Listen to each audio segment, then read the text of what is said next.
नमस्ते। 76 study GK में आपका स्वागत है। आज हम करेंगे रस संप्रदाय। क्या करेंगे? रस संप्रदाय,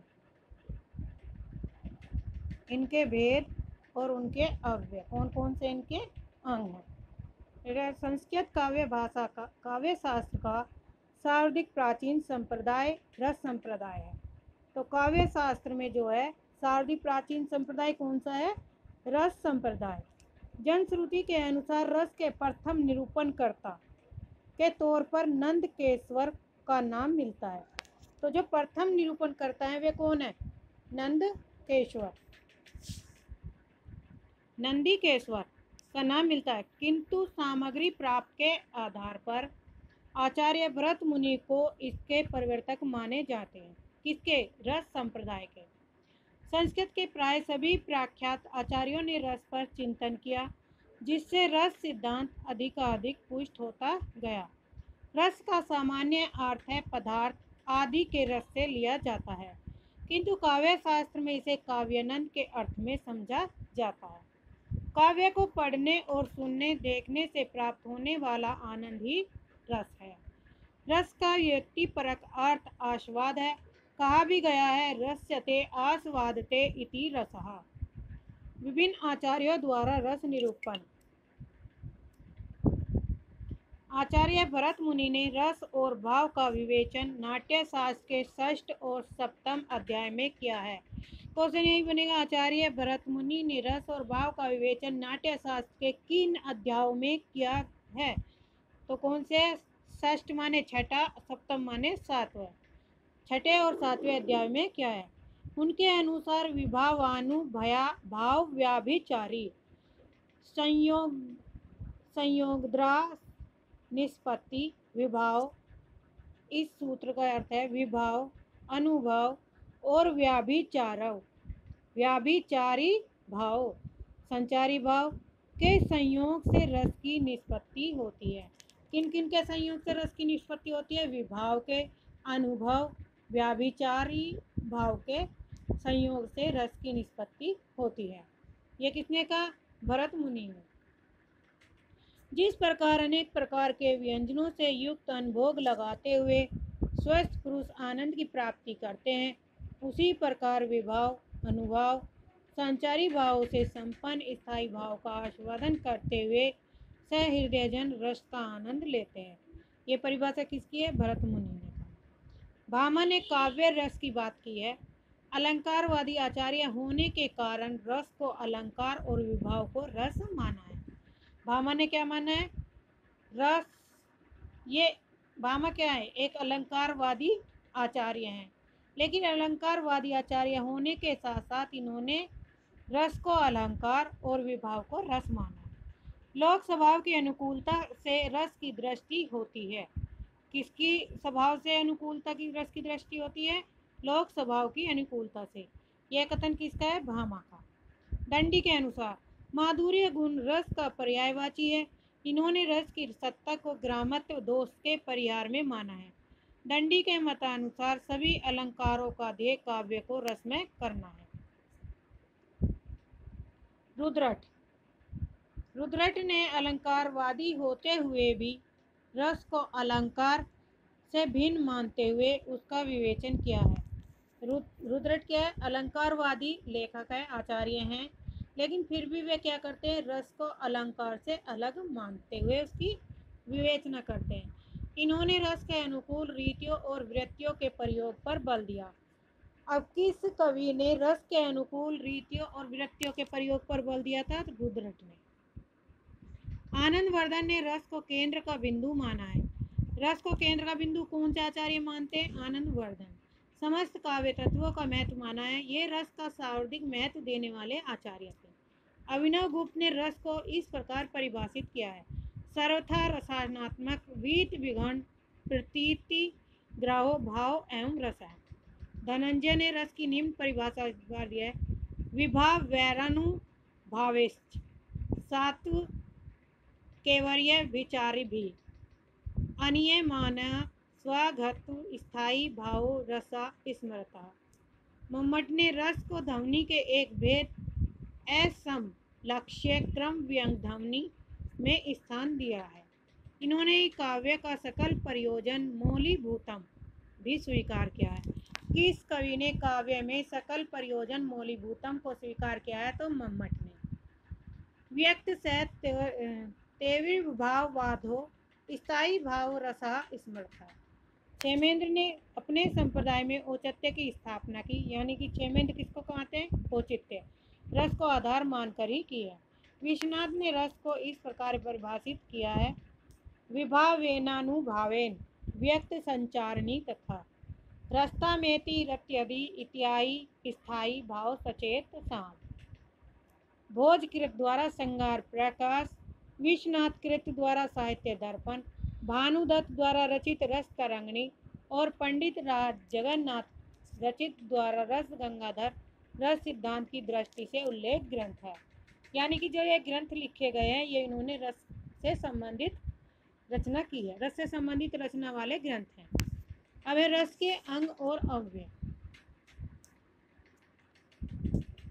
रस के 4 अंग माने जाते हैं। कौन कौन से? स्थायी भाव, विभाव, अनुभाव और संचारी भाव। संचारी भाव की संख्या 33 होती है। रस के भेद के साथ साथ इनके भेदों की भी चर्चा की गई है। विभाव के 2 भेद हैं। नंबर 1 आलंबन, नंबर 2 उद्दीपन। आलंबन और उद्दीपन किसके प्रकार हैं? विभाव के। अब अनुभाव के भी हैं।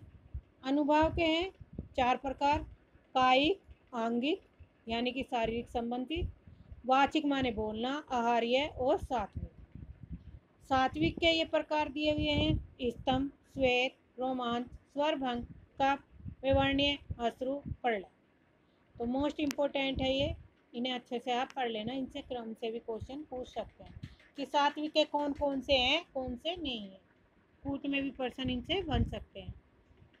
स्थायी भाव। स्थायी भाव किसे कहते हैं? सहृदय के मन में जो भाव सदा विद्यमान रहते हैं, जो भाव हमारे मन में सदा के लिए विद्यमान हो जाते हैं, विराज हो जाते हैं, हमारी स्मृति में बस जाते हैं, उन्हें स्थायी भाव कहते हैं। जिनके अंतःकरण में ये जागृत होते हैं और उस व्यक्ति को आश्रय कहते हैं। विभाव। स्थायी भाव को जागृत करने वाले कारण, व्यक्ति या परिस्थितियां विभाव कहलाती है। यानी कि जिन परिस्थितियों के कारण व्यक्ति में ये भाव जागृत होते हैं उसे विभाव कहलाते हैं। इनके 2 भेद हैं विभाव के, आलंबन और उद्दीपन। आलंबन है जिसके कारण स्थायी भाव जागृत हो, वह आलंबन होता है।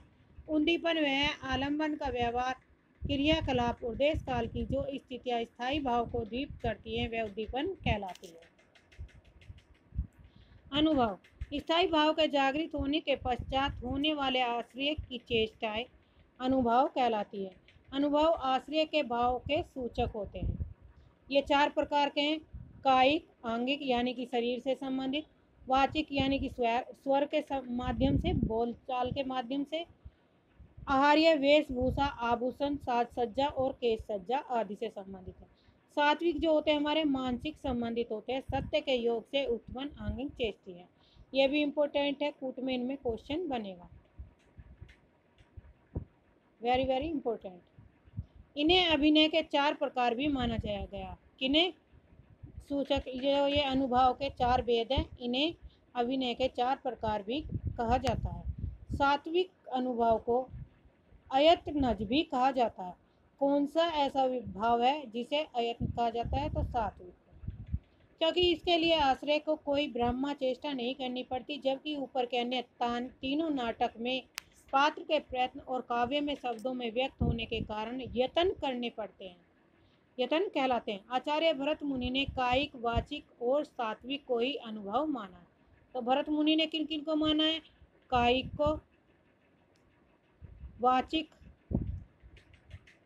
और सात्विक, 3 को माना है अनुभाव।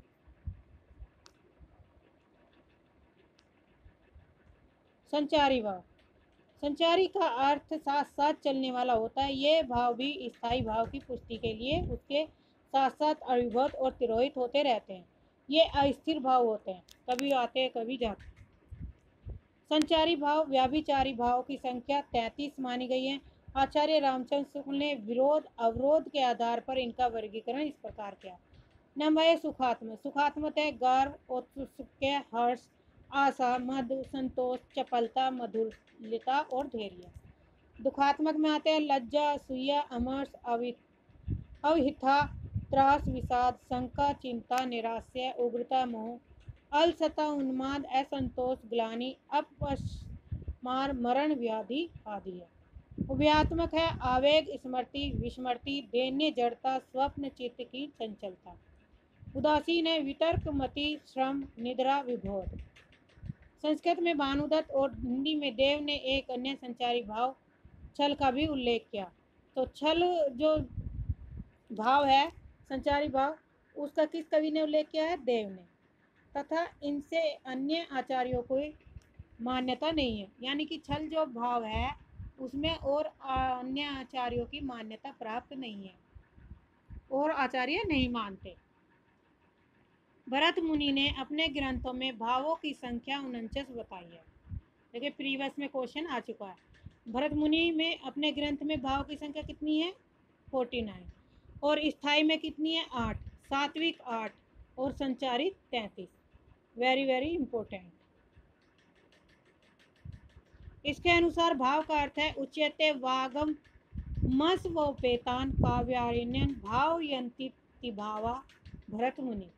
रस के भेद है रसों की संख्या मूलतः 8 मानी गई है, जिसमें समय समय पर आचार्य वृद्धि का मत प्रस्तावित करते हैं। आचार्य भरत मुनि ने 8 रसों को मान्यता दी है। आचार्य भरत मुनि कितने रसों को मानते हैं? 8, किंतु प्रमुख उनमें 4 हैं। 8 रस मानते हैं और प्रमुख 4 है श्रृंगार, रोध, वीर और विभत्स। फिर श्रृंगार से हास्य और रोध से करुण और वीर से अद्भुत और विभत्स से भयानक रस की उत्पत्ति होती है। दंडी ने भी रसों की संख्या कितनी मानी है? 8। भरत मुनि ने भी 8। मुख्यतः 9 रसों को स्वीकृत किया, श्रृंगार, हास्य, रोध, करुण, वीर, अद्भुत, विभत्स, भयानक और शांत रस। भरत मुनि हास्य को सर्वाधिक सुखात्मक रस मानते हैं। भरत हास्य रस के मूल में विकृति भाव स्वीकार करते हैं। आचार्य विश्वनाथ, अभिनव गुप्त, हेमचंद और भानुदत्त आदि ने वात्सल्य रस को स्वतंत्र रस के रूप में मान्यता दी। यानी कि वात्सल्य रस को किसने स्वतंत्र रस के रूप में मान्यता दी थी? तो भानुदत्त ने। आचार्य विश्वनाथ, अभिनव गुप्त, हेमचंद और भानुदत्त, इन्होंने वात्सल्य रस को क्या बताया है? स्वतंत्र रस के रूप में मान्यता दी। आचार्य मम्मट इसे नहीं मानते, उन्होंने इसे क्या कर दिया? खारिज कर दिया। तो यहाँ पे यही क्वेश्चन है, कौन कौन से कवि ने वात्सल्य रस को स्वतंत्र रस की मान्यता दी और कौन से ऐसे आचार्य हैं जिन्होंने इसे मान्यता नहीं दी? तो कौन से जिन्होंने मान्यता नहीं दी? मम्मट। महाकवि सूरदास के पूर्णतः प्रतिष्ठित होने के बाद 10वें रस के तौर पर वात्सल्य रस को भी स्वीकार जाने लगा। रुद्रट ने श्रृंगार रस को 4 भागों में बांटा। कौन कौन से? संयोग, वियोग, प्रच्छन्न और प्रकाश। रुद्रट ने शांत रस का स्थायी भाव सम्यक ज्ञान को मानता है। अभिनव गुप्त ने शांत रस का स्थायी भाव तुषाजन्य सुख को माना था। एक भाव के साथ अनेक भाव का एकत्र होना भाव सबलता कहलाता है। स्थायी भाव में अनुचित रूप से प्रवृत्त आस्वाद को रसाभास कहते हैं। रसों की पारस्परिक संबंध के संदर्भ में 2 अवधारणाएं महत्वपूर्ण हैं, रस मैत्री और रस विरोध। जब अनुकूल भाव वाले भिन्न भिन्न रस एक दूसरे के आस्वादन में सहायक बनते हैं तो उसे रसमैत्री कहते हैं। रसमैत्री किसे कहते हैं? जब अलग अलग रस एक दूसरे के आस्वादन में सहायक होते हैं तो उसे रसमैत्री कहा जाता है। निम्नलिखित में से रसमैत्री समूह है। समूह में कौन कौन से? श्रृंगार और हास्य, श्रृंगार और अद्भुत, करुण और शांत, करुण, भयानक और विभत्स। ये भी वेरी इंपॉर्टेंट है, इनसे भी कूट में क्वेश्चन बनेगा। जब रसों की निकटता एक दूसरे के आस्वादन में बाधक होने लगे तो उसे रस विरोध कहते हैं। इसके 3 आधार माने जाते हैं। कौन कौन से? आलम्बन की एकता, आश्रय की एकता, निरंतरता में विभाव की एकता। श्रृंगार रस का संबंध कौशिकी वृत्ति तथा अद्भुत रस का भाटी वृत्ति से है। नोट है, वृत्तियों की चर्चा नाटक अध्याय में की गई है। यानी कि विरक्तियों की चर्चा किसने की है? नाटक के अध्याय में। सर्वोत्कृष्ट रस, श्रृंगार रस। श्रृंगार रस को रसराज श्रृंगार भी कहा जाता है। आचार्य भरत मुनि ने श्रृंगार रस के संबंध में लिखा कि संसार में जो कुछ भी पवित्र, उज्जवल, विशुद्ध और दर्शनीय है, उसकी उपमा इससे दी जा सकती है। आचार्य भरत मुनि, रुद्रट, आनंदवर्धन, अभिनव गुप्त, हेमचंद, विद्याधर और विश्वनाथ ने श्रृंगार को सर्वोत्कृष्ट रस घोषित किया है। भोजराज और अग्निपुराण ने तो इसे एकमात्र रस ही माना है। तो एकमात्र रस मानने वाले कवि कौन कौन है? भोजराज और अग्निपुराणकार। करुण रस। करुण रस, भवभूति ने करुण रस को मूल रस मानते हैं। वे उत्तम रामचरित्र में लिखा है, एको रस है करुण एवं। करुण रस की तीव्रता को आनंदवर्धन श्रृंगार से भी अधिक मानते हैं। हिंदी साहित्य में रामचंद्र शुक्ल करुण रस का स्थायी भाव करुणा मानते हैं। वीर रस। आचार्य भरत वीर रस के 3 भेद मानते हैं, दानवीर, धर्मवीर, युद्धवीर। विश्वनाथ वीर रस के 4 भेद मानते हैं, दानवीर, दयावीर, धर्मवीर और युद्धवीर। पंडित जगन्नाथ वीर रस में सत्यवीर और पंडित्य वीर का उल्लेख करते हैं। वीर रसों में युद्धवीर की प्रधानता मानी जाती है। अन्य है अभिनव गुप्त ने शांत रस, नारायण पंडित ने आश्चर्य रस। अभिनव गुप्त ने किसे माना है? शांत रस को। नारायण पंडित ने आश्चर्य रस और रूप गोस्वामी ने मधुर रस को मूल रस माना है। नारायण पंडित आचार्य पर लिखते हैं, तच मतकार सार्त्वे सर्वत्राप्य भूतो रस। भानुभट्ट माया को एक भिन्न रस मानते हैं। भक्ति को अलौकिक रस की मान्यता भानुदत्त ने प्रदान की। सुकल दुष्कर क्रम करने की भावना को उत्साह का आलंबन मानते हैं। रस का स्वरूप। रस को ब्रह्मानंद के समानार्थी कहे जाने का आरंभ तैत्तिरीय उपनिषद से ही हो गया था। रसो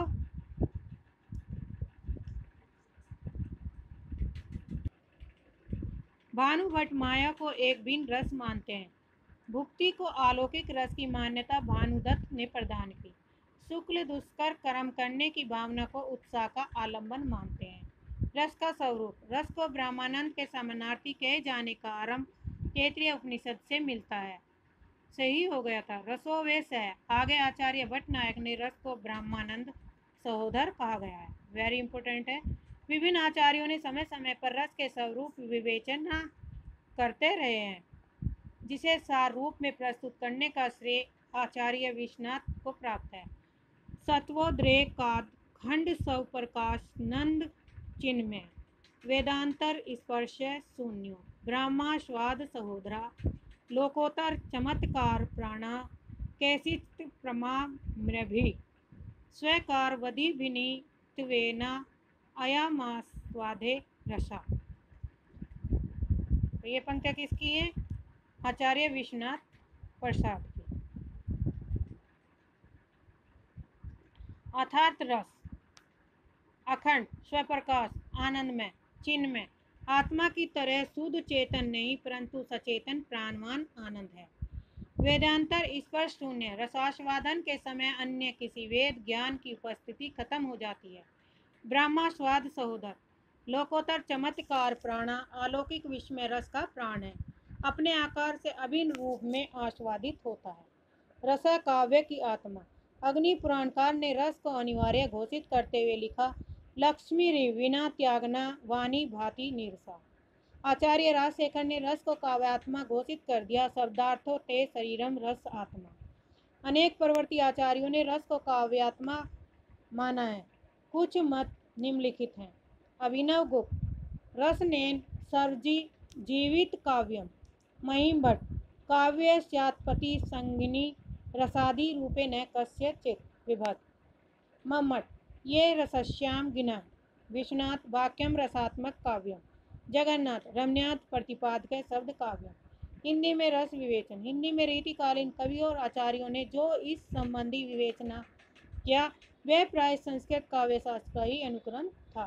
काव्यसार शब्दार्थ को रस तेहिम काव्यम सुसार। देव की कथन है, भूली कहत नवरस सु कवि सकल मूल श्रृंगार। देव का है, सबको केशवदास कही नायक है श्रृंगार। केशवदास। 2 पंक्तियाँ इसमें देव की हैं और तीसरी है इसमें केशवदास की। आधुनिक काल विद्वानों ने रस संबंधी मौलिक विवेचना तो किया, किंतु वह प्राय रस निष्पत्ति और साधारणीकरण के संदर्भ में ही किया गया, जिसका विवेचन अगले अध्याय में किया जाएगा। यहाँ उनके अन्य उल्लेख मत दिए जा रहे हैं। रस कविता का सबसे बड़ा गुण है। महावीर प्रसाद द्विवेदी का कथन है। मृत जाति को कवि जिलाते रस सुधा के योग से। मैथिली गुप्त।